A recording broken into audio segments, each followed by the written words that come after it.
That was my intent to do this tonight. I'm finishing this book tonight, Lord willing. This book is called I Wanted You to Know. It's about before grief. We read chapters 1 through 6 last night. It's by a friend of mine, Dr. Susan M. Clark. Okay, well, I thought it was on tonight, man. Maybe they get a week off. No, they don't. Man. I thought it was. When are they going to be played then? All right, here we go. I Wanted You to Know Before Grief by Dr. Susan M. Clark, starting in chapter 7, Death of Father. My father, Alan Levine Camp, died on March 7, 2022. He was the 5th person to die in my family. His death changed everything concerning how to continue my story. My father was born April 15, 1929. He would have been 93 years old had he lived until April 15th. What I remember about my father in my latter years is that he was a servant. As a father, he financially provided for his family. I remember that while in high school, I wanted a typewriter. My mother said I didn't need one. I wrote my daddy a letter while he was in Vietnam, and later my mother bought a spoiled Susan a typewriter. Good thing I got that typewriter. With that typewriter, I learned to increase my typing speed with minimal errors. I was able to secure a temporary, not to exceed 1 year, typing clerk position at Fort Monmouth after graduating from high school. I wanted a car. Again, my father made it happen. I was my father's firstborn daughter. He later had 2 more. My father raised 5 girls with my mother. Yes, I was spoiled.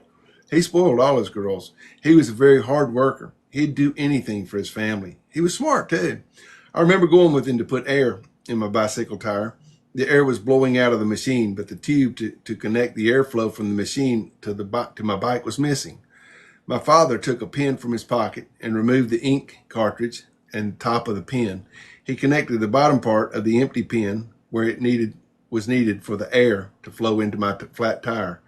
I asked him, "How did you know how to do that?" He answered, "I have 5 children. I have to know things." His answer made me smile. You're welcome, Chili Willie. I remember my back hurting when I was in high school. Maybe the mattress on the bunk bed was too soft, or I was just growing too fast. Either way, my father took the door that separated the kitchen from the next floor going downstairs off its hinges and placed the door under my mattress. How clever of him to do that. My back stopped aching. Whenever I went somewhere with him, he would just start a conversation with strangers. It seemed like he knew everyone. People liked being around him. He had charisma. After leaving Fort Bragg, North Carolina, my father bought a house in Neptune, New Jersey. It wasn't time for him to retire yet, so he left his family in New Jersey and went to Fort Knox, Kentucky to finish his tour.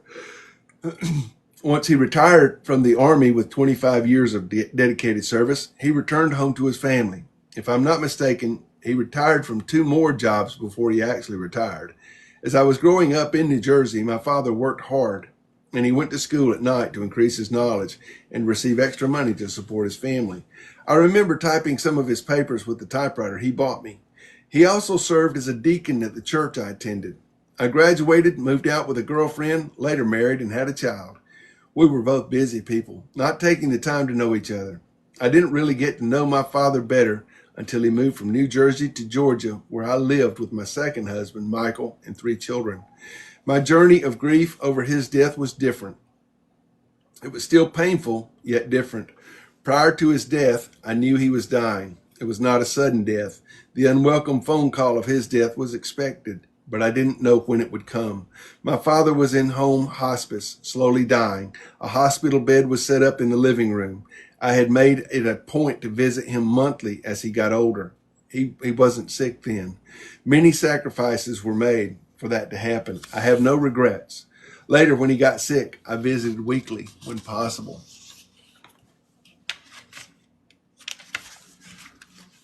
On the many visits before he got sick, if he weren't out eating out, he was barbecuing. We would shop at Walmart and buy things we didn't need, and even went to the Verizon store to get him a phone that confused him. My cell phone also confuses me to this day. I did express my love to him when I called, and especially when I visited, with words and hugs. Numerous times, my husband and daughter would join me and attend the church where he taught Sunday school. During the COVID-19 pandemic, I remember that on 2021 Father's Day, he preached the message in his living room: express your love now while your family, friends, and loved ones can hear it. During my visit in October 2021, I noticed that he was beginning to look thinner. He was losing weight. When I asked if he had gone to the doctor to check what might be causing his weight loss, he replied, no. Then November came and he was even thinner. By December 2021, he was having pain as well as losing weight. When I visited him on December 6th, I convinced him to go to the hospital. I took him to the one that was close to his home. After waiting for some time to be admitted and pretty sure the doctors there would suggest he go to his primary doctor, we left the hospital. We drove an additional 45 minutes from the hospital to his primary doctor. At this point, my father was using a walker to walk very slowly because he had great pain in his legs. After an x-ray and examination, the doctor wrote several prescriptions for pain in both neck and legs. It was now very late and we both hadn't eaten. I had a headache. It didn't help that it was now dark and raining. It looked like I would have to drive him back to his house 1 hour away and then drive 1 hour and 15 back to my house from there. That was going to be too much. So I decided to take him home with me to my house. It was 45 minutes from the doctor's office. On the way home, we stopped at IHOP. He had an appetite that evening. I was pleased to see him eat. We both ate most of our meals, saving room for ice cream. We both had hot chocolate. We laughed and talked. I did not know that was going to be our last cheerful conversation. Once home, I gave him some of my husband's clothes to sleep in and the change of clothes for the next day. Then I got him set up for bed. The next day, I would get his medicine filled. At his age, almost 93, he was set in his ways. He was adamant about wanting to go home, saying he had things he needed to take care of that couldn't wait until the weekend. He reminded me that he was in a lot of pain. He barely could move with his walker. After I finished working, I drove my father to meet a relative of his second wife at a grocery store halfway between our homes. My father was to have a follow-up that month, but he didn't go, stating his fear that if he went to his follow-up appointment, they might keep him, and he did not want to be in the hospital away from his family during the holidays. My father did not go to the hospital until his pain was so great an ambulance had to be called, and he was taken to the emergency room on February 8, 2022. After an examination and several tests, it was suggested he go to a hospice facility to receive home hospice care. I never did find out whether he chose home hospice or whether there was no availability at a facility.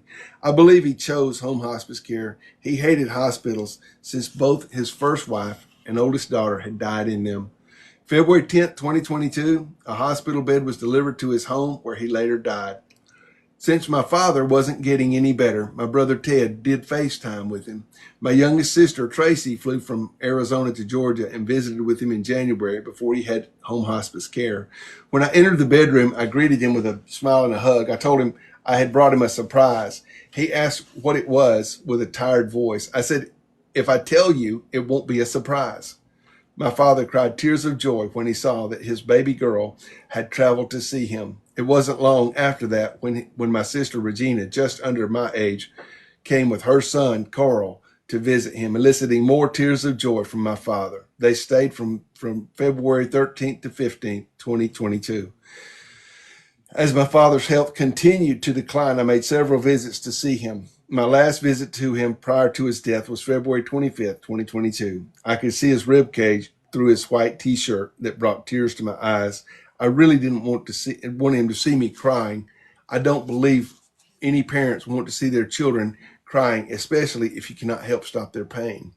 He was in and out of consciousness from his pain medication. Even though I had no privacy, others were around in the living room where the hospital bed was. I leaned as close as I could to him.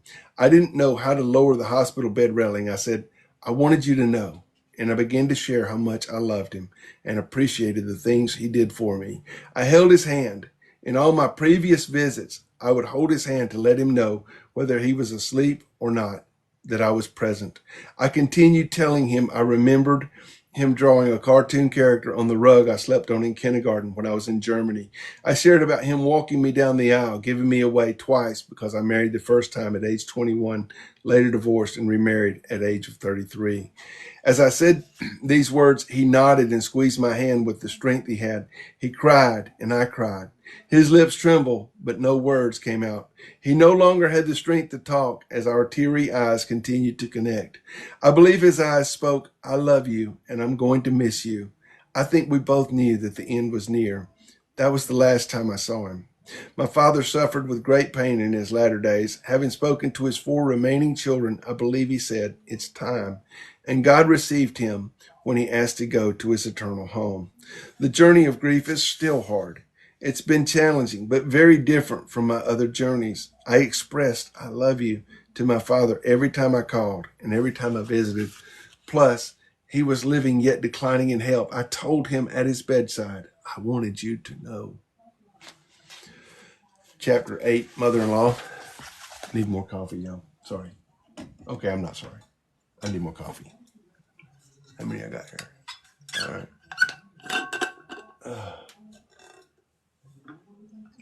Oh my goodness. We need coffee. This is decaf for those of y'all that are worried whether it's going to keep me up or not. It's not. We don't go to bed early anyway, so, you know. Praise the Lord. Hallelujah. Chili, I'm glad you got the prayer class. Okay. Chapter 8, Death of the Mother-in-Law. My husband and I, 87th birthday with her on March 20th, 2023. We did not know that would be the last time we would see her smiling face. My mother-in-law, Margaret Clark, went into hospice on April 16, 2023 and died April 17, 2023. She had celebrated her birthday 4 weeks prior to her sudden death. I called her death sudden, even though she had health challenges. Her sickness was not unto death. When my husband and I left to return to Georgia, she was sitting up in her chair in the living room. It is my understanding she wasn't feeling well. About 10 days later, she was in pain, so her youngest daughter, Nina, who lived with her, Nina was her caregiver for several years after she had had a stroke, called for an ambulance to take her to the hospital. Margaret was very frail, and Nina wasn't comfortable with transporting her. She didn't want to make her pain worse. Margaret stayed in the hospital for 1 week. She improved enough to be transferred to a rehabilitation nursing center. Later, her breathing became challenged. 911 was called, and Margaret was transferred back to the ER and readmitted to the hospital. Her medical condition continued to decline, and she was sent to hospice care about a week later. She died the next day. My husband received a call from Nina to break the news. I didn't know much about my mother-in-law since she lived in another state. My husband and I lived on the East Coast, and for most of our marriage. At the time of her death, I had been married to her son for 35 years, and I was fortunate. Often you hear of scary mother-in-law stories, but I did not experience that. I had my first baby in my first marriage. My second baby was with her son. I became pregnant 3 weeks after marriage. You may ask how I can be so sure of the date. Well, it was my husband's birthday. That is why I know. It was a special time of celebration for us. Anyway, after the birth of my second child, Margaret traveled to New Jersey, where we lived at that time, so her son and I could celebrate our first anniversary together. She took time from her family and watched both my son and her 3-month-old grandbaby. My husband would call her throughout the years. He noticed after his father had died that his mother's conversations with him would be brief. Her responses dwindled down to between 1 and 3 words. Sometimes he felt like there was no communication at all. However, my husband has shared with me fond memories of his mother and him dancing together some nights. They're listening to music and her teaching him the cha-cha in Villanova, Italy. He enjoyed their private times together. His father was stationed there while serving in the army. He was in Italy when he became interested in cooking, probably around 12 or 13 years old, middle school age. He would watch his mother cooking for her family and serving others. He would remember the family often having guests over to their housing quarters. The Americans socialized often, being away from family in a foreign country. Once back in the States in El Paso, Texas, he and his mother would watch cooking shows together that further strengthened their mother-son relationship. He said they would watch the Galloping Gourmet Show with Chef Graham Kerr. Another show was with Justin Wilson, the Cajun cook. His interest in watching cooking shows was not instilled in him by his mother. He watched her rolling dumplings. I'm sorry, it wasn't, shows was instilled in him by his mother. That don't sound right. He watched her rolling dumplings. It was therapeutic to her. Making cornbread dressing was a 3-day process for her. He also remembers her taking bread ends to make bread pudding. Numerous happy memories he has. She taught him about food, shopping, cooking, cleaning, and how to run a household. There were no specific gender roles growing up. Everybody in the family helped with chores. In his grief, he was often quiet. When he did talk, he continued to share how his mother was an advocate for others. She would speak up for the young women concerning some injustices when they were in Italy. In his mother's younger years, she was a bully herself and would pick on the quiet boys. His mother taught him to defend himself, to be confident. When he thought a young girl had tripped him, he remembered getting up and slapping her. The young girl cried. He later apologized to her. His mother reminded him to be kind, considerate, and respectful to others. She taught him those important attributes. His mother was his biggest cheerleader. She always encouraged him in his numerous adventures. He played tennis and even briefly played the guitar. They would play games together and as family watch scary horror movies. They supported each other. He would type up her realtor and client contracts for her. His mother was an artist. She painted pictures and sewed quilts for the bed. I still have the quilts she sewed for our children. Another way my husband supported his mother was by posing wearing only his underwear for a live drawing class she took at El Paso Community College. His mother supported him when taking 6 a.m. calls from schools that were asking him to substitute teach their 3rd through 12th graders. His mother acted as his secretary. She would take the calls that early and wake up his sleepy head. My husband moved from his parents' home in 1984 for a government internship in Texarkana, Texas. He later transferred to Fort Monmouth, New Jersey in 1985, where he met me. By knowing my husband, I knew his mother. My husband was able to speak to her by phone the day before she died. She could hear him, but because of her declining health, she could not reply. I remember taking a picture with her leaning next to her in the recliner she sat in. I told her, I love you. And she said, I love you too, with a smile that warmed my heart. That was the first time I heard her speak while visiting. It saddens me to know I didn't take time to know her more. I did not get to share my I wanted you to know with her. Even though my life was busy raising children and working all the time, things that come with marriage, I could have called her more frequently and been part of her world. Don't let that happen to you. Call or write or visit while you can. As a psychotherapist, I do hear what I call scary mother-in-law stories. Mother-in-laws disrespecting daughter-in-laws with lies and jealousy, or expecting their sons to drop everything and any previous plans with the wives and children because she believes she's to be served first. Again, my mother-in-law always made me feel like family. I felt welcomed and loved. She wasn't a crazy mother-in-law, a crazy outlaw, and perhaps my husband's grief was not very intense because he had experienced anticipatory grief. He was already grieving the loss of conversation. Talking about her day was hearing her laughter. Part 2, I wanted you to know. Chapter 9, no more excuses.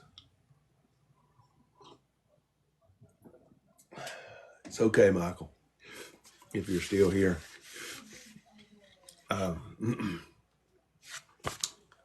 We've all watched a lot of family pass. As children, we believe life is everlasting. We're invincible. Nothing will hurt us permanently.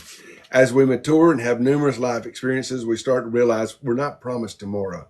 Not only do we hear of deaths in the news, but our own family and family members die. It should be crystal clear to us, death is final and no one escapes this fate. Jesus Christ believers will have eternal spiritual life, but we will be physically dead. So what prevents us from sharing our words and actions with the living? Is it time? Is it money? What keeps most of us from investing more time with people we love?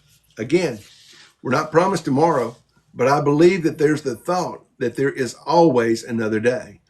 Tomorrow, next week, next month, I will call, write, or visit. As soon as I finish shopping, cooking, cleaning, putting the children to bed, etc., I will. But that is a never-ending list of responsibilities. We have our daily routine of making ends meet. Life's continuous challenges distract us from what is important. Loving our loved ones and making a difference today.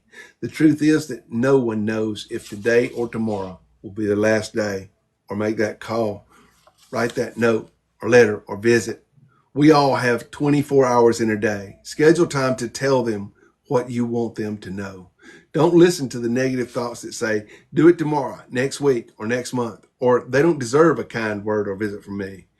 Most of us don't deserve the things we have, but we still have them. Who are we to decide who is worthy to be loved? Are we now the judge and jury? Are these your thoughts? I call them last. It's their turn to call me. They never send me a card or visit me. They owe me money. They never return the item they borrowed. I don't know what to say. I feel awkward. They know I love them. You get the gist. I understand calling or visiting after 9 p.m. may not be your best choice, so schedule a call or visit later. Write a note or letter and mail it in the next day. You can also, with the current social media, text, email, or use Facebook to let someone know you care. The other ways to show you care are gifts. You can send candy, flowers, other deliverables. I remember my mother saying, give me flowers while I'm alive, while I can smell them. What's your excuse? Share a kind word today, especially after the death of my father and remembering several members of the church I attended whose parents, spouses, and young and adult children had died. I have intentionally planned and followed through with connecting with several people. I get my planner out and pencil their names in on specific dates. You can do the same thing. No more excuses. What is the truth? Contacting some people can be a real pain if in the you know what. If you call, they try to hold you in captive conversation. Oops, I stated that incorrectly. They monopolize the entire conversation with their problems. Hardly a positive word is said.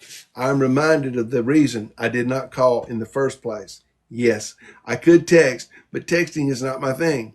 Don't get me wrong. I will text very short comments. I have told master texters, the ones that can text messages that are over 10 inches in length to read. You probably know such people, or maybe you're one yourself. No judgments here. I have told them that if their text is several lines, I will not continue to read it. They can call me. Then I choose to deal with them monopolizing the conversation. There's no dialogue because a dialogue involves two people. Anyway, don't let that stop you from contacting people, especially them. We all want to be heard and listened to. If you call the monopolizer, I suggest you start the conversation as follows. Hi there, this is, whatever your name is. I was thinking about you, so I decided to call to see how you're doing, but I only have 10 minutes. After that, I will have to end our call. Let them talk, listen, and then say their name twice to interrupt their flow of words and continue by saying, I love you. It was good to hear your voice, but I have to go now. Talk to you soon. They'll say, okay, bye. If not, you say bye and hang up. Will they see that as rude? I don't know. Maybe. I'm just sharing what I've learned to do to help me with prioritizing how I use my time. Continue with your list of people to contact. Some of your lists will happily receive a short text. You can text the following. Hi, their name. I was thinking about you. You were on my mind. Or you were in my spirit. Any of these words are a good start. You can continue with, I hope you are well. I pray you are well. Take care. I miss you, or I love you. You deciding the ending. It is short and to the point. The text shows you care enough about them to take time to contact them. You can do the same thing with an email and direct message to keep it private. I prefer calls and texts because not everyone has emails or receives direct messages since internet services are required. Most people have cell phones and know how to answer calls and read texts. Remember, not everyone is a spring chicken. If you're not familiar with the phrase, Google it. It took me a minute to learn from much younger people that a minute is not referring to a short period of time. On a side note, my two daughters influenced me to repay my HP laptop replaced my HP laptop with a MacBook. It took a minute to figure out how to use the thing. It's another reason it took a minute to finish my writings. I was all over the place learning the new MacBook language. Stop your reading for a short moment and make a list of at least 5 people you can contact this week. Y'all hear me? Stop reading for a moment and make a list of at least 5 people you can contact this week. You both will feel joy with your brief engagement. Stop listening to the reasons not to get in touch. Remember the reasons to make contact. They are still here to talk, listen, and build memories with. In the next chapter, I will give you examples of letters to leave loved ones to read. But now, let's communicate. I care about you. No more excuses. I hope y'all are writing 5 names down.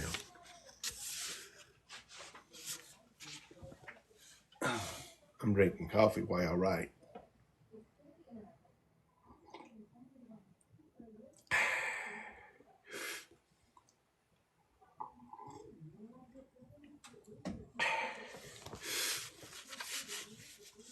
Chapter 10.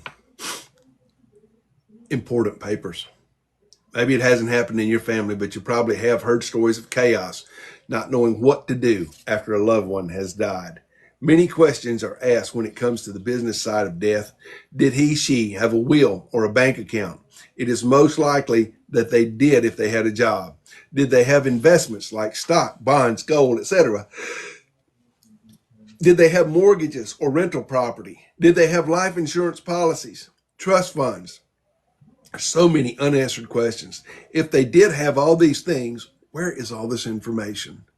I hope you don't believe that because your loved one had a significant other or they were married for several years, that information is available. Some people don't even know their social security number. You may want to leave this information too. Lots of people don't want to talk about this, death. Some people, if they discuss their dying one day, they are jinxing themselves, as if by discussing death, they will die sooner or promote fear in their hearts. It doesn't have to be a very large amount of money, but I suggest there is one joint bank account with both your names on it. So mortgages, rent, daycare, food, gas, car payments, etc. can be paid until life insurance policies are cashed, if there is one to cash. That must be a terrible feeling to experience when your loved one dies with no financial means available to you to run the household, especially if you have minor children and the deceased was the major breadwinner in the home. You might feel betrayed and abandoned. You may question how much they actually cared for you. I tell my spouse and children I love them frequently while they can hear my voice, and the business side of things I have taken care of. Those who remain are scrambling around in their grief to unravel the business side of death. Let's avoid adding confusion and frustration to their grief. They're upset already, sad, grieved, in shock, angry, in disbelief, and or numb. I could go on and on with more emotions some are experiencing, but this is what we need to tell our loved ones. I wanted you to know my will, the hard copy, is in state location, wherever it's at. My will was prepared by, name the company, the point of contact, and the telephone number. My life insurance policy is with name and company, address, point of contact, telephone number. My bank accounts, mortgage, and financial investments are with name and company, address, point of contact, telephone number, and account numbers. I own the following properties and rental properties. List the properties and addresses and tell the warranty deeds are located. My password to my cell phone, computer, and online accounts are list the credit card companies, utilities, water, gas, electricity, and account numbers. If you don't have these things ready for your surviving loved ones, make a plan now to get your business in order. Chapter 11, my wishes. Do your loved ones know what your last wishes are? Do they know if you want a funeral service, memorial service, or nothing at all? Do you want to be buried or cremated? If cremated, what to be done with your ashes? Again, there's a lot of questions you may know and you may not know. Let's take the mystery and guessing out of what you would like to happen upon your death and tell them the following. I wanted you to know I want to be buried or cremated with the following company. Add the company in the name, address, contact, and telephone number. I want to be buried in, list the color or outfit. I want the service to be, name the church, and the address, and the name of the person, and the contact number, and the officiant, the funeral, and memorial services. I want the following song sung or played. List the song and the artist. What things would you like others to remember about you? In the obituary, I wanted you to know. This is a little different from writing a letter to be read by your remaining loved one. Your words in the obituary will be for everyone to read, even strangers who read obituaries on social media platforms. The following example is for female gender. Name, lived in, city and state. When she passed away, name, was born to the late, name and name, an Army soldier and homemaker and a part-time worker in city, state, and birth date. She graduated from what school, what college, what university, what year, with a degree of whatever major, and a position at a company in city and state where she taught, preached, worked, etc. for a state number of years. Now, name, whoever, was blessed with 3 children. The first, name, husband, and 2 daughters. The second husband, name, taught her children to love God, to value family, and to read, write, and drive. The person was a wife, mother, and friend to many. She was a licensed professional counselor, professional certified coach. She was a good listener and truly cared about the well-being of others. Family was important to her. She loved eating out and shopping with family. Building happy memories was important to her. She loved attending baseball, basketball, football, and soccer games with her children. Going to movies, museums, water parks, amusement parks, plays, and concerts brought her immense joy. She will be dearly missed by loved ones, friends, and her church family. Name is survived by, and a list of the names she's survived by. Chapter 12. Instructions for leaving letters. Now it's time to write your letters of love. They serve many purposes. They express your love through them. They help loved ones on their journeys of grief. Remind them, if they did not know, how they made a difference in your life, how they contributed to your growth and success. Give encouragement and hope as they continue on the journey of grief. In your letter, you can acknowledge to the person you're writing to that they're not alone. Mention their possible emotions, how you miss them, and that they're going to eventually be okay. You can continue to share the reason you love them, giving examples of past memories. You could share how you met, places you went together, school, restaurant, plays, vacations, etc. Things they did that caused you to laugh, or how they got you out of trouble or even took the blame for you. Your letter can be several pages if you like. Think of the happy feelings they will have reading it. Not only a happy feeling, but also a smile, knowing you truly made an impressionable difference in their life. The letter will not stop their grief, but it will distract them for a moment from their grief, a moment long enough to remind the living, those who are left behind, that a part of the loved one has been left behind with them. You can start your draft letter today. The reason you start now is because death is sudden. It's not planned, except when there is a death by suicide. Death can happen at any time. People are born daily, but also people die daily. We die suddenly by transportation accidents involving planes, trains, automobiles, and boats. We die from household accidents, falling down steps and off roofs and slipping in the bathtub, household fires and electrocution. We die from illness and by homicide. It's necessary to start drafting your letter because death is often sudden, as I said, and unexpected. Often we are not given the opportunity to say, I wanted you to know. What letter should you write first? I suggest the following order: your spouse or significant other, your children, parents, siblings, and others. You also have the passing of time to think about. How often do you write your letter to those you will inevitably leave through death one day? I suggest a minimum of yearly in the last month of the year, December, the beginning of every year, January, or in your loved one's birth month. Once the original letter is written, you could review it and add a dated paragraph each year. Where would you keep this precious letter? Keep it with your will, your last wishes, your life insurance policies, or your important papers. Your letter is to bring comfort to those grieving your death. Your letter will not replace kind words and actions you can share now while you are living. Write words you would want to read if your spouse, significant other, children, parents, or others left you a letter after their death. If you have young children, start a letter that is age appropriate and slowly add it each year. Each sentence will provide a happy memory that will allow them to smile during the grief. Examples of letters that flow with your expressions of love. Written to spouse, significant other. Name. This is definitely a sad day. I know words cannot express your pain and what you're experiencing. I long to be with you, to hold you, and tell you I'm fine and that everything will be all right. Since I can't, here are a few things I wanted you to know. From the time I met you, whatever date, it wasn't long before I knew you were my answered prayer. What a magnificent journey we had together. Know that I lived as long as I did because of your love for me. Your loving for me kept me young. You loved me when I was young and naive and when I was difficult and stubborn. You loved me when my patience was thin. You loved me big and small, never criticized my fluctuating weight through the many years.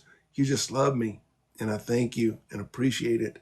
You married a divorced woman with a young male child and made us a family. We bought a home and raised a number of children together.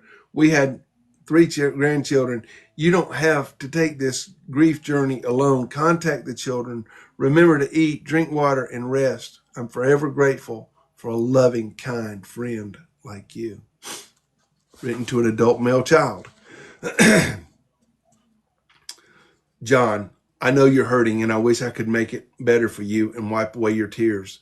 That's what mothers do. Kiss the boo-boos and makes things better. Since I can't do this is what I wanted you to know. From the moment I learned I was pregnant, I was excited and scared at the same time. I questioned, can I do this? Deliver a healthy baby? Am I eating the right things? Will I be able to protect you and keep you safe? I thank God for you. You changed my life in a positive way. I learned to love more, share more, to not only think of myself because of you. I'm a mother. Being a parent is not an easy job, but together we both grew and matured. I enjoyed pushing you in your stroller through the shopping mall. I enjoyed your involvement in soccer, basketball, and football. I enjoyed seeing you advance in school. I enjoyed hearing about your dating experiences, jobs, and friends. You brought laughter, excitement, and never a dull moment with you. You're now a grown man, but you'll always be my baby boy. I believe in you. The journey of grief is very difficult, but you have what it takes to make it over the rough terrain. I saw your strength, tenacity, and perseverance as you grew. Use them now. I loved being your mother. It was one of my greatest accomplishments. Adult female child. Jill. I don't like Jill. How about Jane? I know you're hurting, and I wish I could make it better for you and wipe away your tears. That's what mothers do. We kiss boo-boos and make things better. Since I can't do this is what I wanted you to know. From the moment I learned I was pregnant, again, I questioned, can I do this? All right, same basic format there. I thank God you changed my life in a positive way.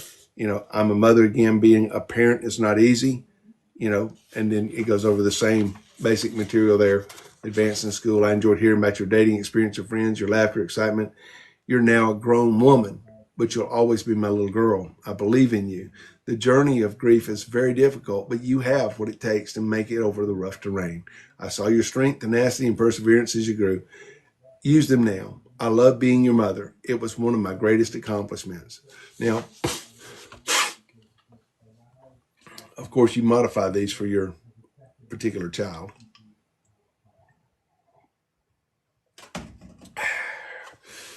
All right. Written for another female child. Alice, I know you're hurting, and I wish I could make it better for you. Wipe away your tears. That's what mothers do. Kiss the boo-boos and make things better. Since I can't do this is what I wanted for you to know. It goes over the same basic core thing in there. When I was pregnant, thank God you changed my life in positive ways. Enjoyed dressing you up. After all, I had 2 baby dolls. I dressed you both the same until one of you wasn't addressed differently. I enjoyed your involvement in choir, music, and theater. I enjoyed seeing you advance in school, hear about your job experience and your friends. You brought laughter and excitement. There's never a dull moment. Now you're a grown woman, but you'll always be my baby girl. I believe in you. The journey of grief is very difficult, but you have what it takes to get over the rough terrain. I've seen your tenacity, strength, and perseverance as you grew. Use them now. I loved being your mother. It was one of my greatest accomplishments. And then written to a young child, ages 1 to 6. Andy, I know you're hurting. I wish I could make it better for you and wipe your tears away. That's what mothers do. We kiss the boo-boos and make things better. Since I can't this time, this is what I want you to know. From the moment I learned I was pregnant, I was excited and scared at the same time. I questioned if I could do it. Could I deliver a healthy baby? Was I eating the right things? Would I be able to protect and keep you safe? I thank God you changed my life in a positive way. I learned to love more, share more, and not only think of myself because of you. I am a mother. I loved hearing your laughter and seeing your smile. You were a happy baby, always smiling. Oh, how you brought joy into my life. Dressing you up as a baby and pushing you in the stroller, you eventually rolled over, you sat up, you crawled, walked, and started running from me. What a journey it was taking you to the babysitters, later daycare, and then to school. We both cried as you grew. I learned to take care of you and protect you. Mommy didn't leave you on purpose. It wasn't your fault. I know you miss me, but you will be okay. Talk to those who care for and love you. They will give you direction. You will not always be sad. You will be happy again. You will grow, go to middle school, graduate high school. I love being your mommy. It was one of the greatest things I ever did. And then to parents, Mom, Dad, I can't imagine what you're experiencing. The death of a child is the most devastating loss there is. There are no words for true comfort. I wish I could tell you this was only a dream, but since I can't, this is what I wanted you to know. Thank you for parenting me, loving me, raising me, putting up with my behaviors, keeping me fed, clothed, sheltered, and safe. I enjoyed hanging out with you guys. Your love made me shine, grow, and mature. Words cannot express how grateful I am for having you in my life. With your shared wisdom, I was able to graduate, have a good career, and learn to love others. Thank you. You did a great job. Remember that. This will be your most difficult journey of life, but you have what it takes. Of course you do, because you're my parents. And conclusion. The journey of grief can be challenging and overwhelming. We experience it when those we love die. Those we love will experience it when we die. I shared the effects of grief with us. Upon hearing of the death of a loved one, we often flooded with uncontrollable emotions. In our emotions of grief, we often question our sanity and our ability to continue with the living. The journey of grief is difficult, but you can make it. You don't have to do this alone. You can seek professional help like I eventually did. I hope this book has helped you feel validated. I shared how we can create and cherish memories of our loved ones and what occurred to make their relationship with us very special. Our outings together, fond memories we built together, the reasons our relationship was so valued. Even in our death, we want to take care of them. We want to ease their pain of grief. We can do this with our letters. I shared the importance of fellowshipping with your family, friends, and loved ones. Now, contact them and express to them how much you love them and what they mean to you and how you value their input. Your connection can be by phone calls or video calls. Make personal visits to their homes when possible. And remember, gifts are welcome too. Let them smell the flowers now. Don't just bring or send them to the funeral home when the deceased cannot smell them. You got this. Make your list and start making contact today. I also shared the importance of writing our wishes down, having important documents such as wills, insurance companies, bank accounts available to the living to lessen the stress of handling your estate. We don't have to do this alone either. We can get professional help regarding how to handle these documents. Lastly, and most importantly, I shared the purpose and benefit of preparing love letters to those we leave behind in our death. Our last words do not have to be verbal. Some of us didn't get a chance to say our goodbyes. Leaving words in a letter that shows our love, care, and concern for our loved ones is a great gift to have on the difficult journey of grief. When people love hard, they grieve hard. Even in our death, we want to help the ones we loved. Our letters will help lessen the pain, suffering, and distress grief often brings. Our letters will give hope and encouragement to continue. I want my parents, spouse, significant other, siblings, and friends to know how they made a difference in my life. Who wouldn't want a letter that shares the love and care you felt knowing the people most precious to you? Tell them what they meant to you, what you learned from them, how important they were to you, how they made a difference in your life, and how they brought joy to you. Writing these letters may also help you in your current loss of grief or grief of something or someone. When I started writing my letters, I cried, remembering I didn't get an "I wanted you to know" letter. I cried because I still had more grief to work through. I wasn't aware I was still on the journey of grief. I cried knowing I would not be here to comfort my spouse, children, and friends. My letters reminded me how precious life is. They encouraged me to value my time with others, to make positive differences in the things I say and do, and to make my loved ones a priority above all. Let's get busy making contact, building new memories, and preparing our letters of love. Each of these actions will bring a smile of hope to us in the present and to the ones we love, both now and in the future. About the author. This is Dr. Susan Clark's first book. She is a licensed professional counselor, psychotherapist, and professional certified coach. As a private counselor, Dr. Clark brings over 20 years of counseling experience to clients. She enjoys helping people through the journey of grief and loss, remembering not all grief is from a physical death. She helps all clients return to a place of peace and joy. As an intuitive therapist, she empowers grievers to understand their grief in order to heal. Her care philosophy is to serve others in their time of need, to meet them where they're at, and to help them in their journey where they need to be. She has spoken at churches and aired podcasts addressing the topic grief during the holidays and the best practices of what to say to grievers. Dr. Clark currently lives in Central Georgia with her husband Michael of 36 years. They have 3 adult children, Dale, Deanna, and Kia Luna. That was the end there. And this is the book right here. And if you want to order the book, you can scan that barcode right there, that whatever it's called, it's not a barcode, but you can scan that right there. Oh, and once you do that, all you have to do is put it in there. And if you do that, then it goes straight to her. You can also get her book off of Amazon if you can't get it the other way.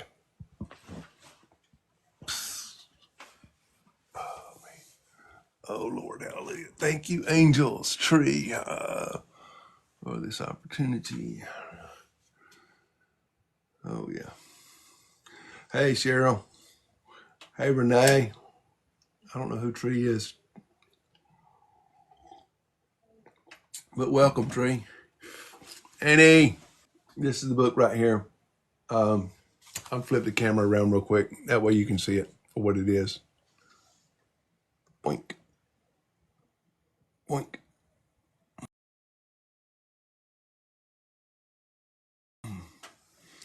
I wanted you to know. That's what it is. And here's the, that's the, if you scan that QR code right there, you order it straight from Susan. Okay? Everybody got that? I hope. All right, I'm fixing to flip it back around. Flip it. Here we go. Back to me. Okay. If it downloads, I will have this uploaded onto up onto YouTube. Read it on the 13th and the 14th. It's okay, Renee. I hadn't been on in a while. I was banned for a week. So, did you screenshot it, Trey? I was banned for a week. I was on Clapper, So it all things work together good. Them love the Lord according to His purpose. Um, that's just how it is. It deals with Susan tells of her story of how she went through the. Um, I didn't do anything. They just silencing conservative voices. Um, she went through 6 deaths over a period of time, and all the way from a niece, a sister, a sister, mother, mother-in-law, father, and grandmother, and how each one of them affected her. She gave some insights, and then she went followed it up with um, how estate planning and stuff. She didn't go into any depth in estate planning. She gave a brief outline, which was appropriate for the book. Um, you know, um, it's a good read. Um, it's a good read, and it's we we need to know, okay, and the point of it, most of it was letting people know. Renee, if you'll screenshot this barcode right here, this QR code, if you'll screenshot that QR, you buy it directly from Susan, and she makes more money that way. That way, she doesn't have to pay any money to Amazon. She's got the books at her house, so, or she's got them where she mails them out. So you can just screenshot that right there, or Google it. You could take your Google phone and open it up, the app, and press the Google thing in it, or put your camera on it right now, and it will follow that link. You can open your camera app and put it on there and point, and it'll suck it right up. But anyways, it one way or the other, it will get it to her. It will all the way through. It will get to her. So, hallelujah. Um, that's the I don't know if I got another.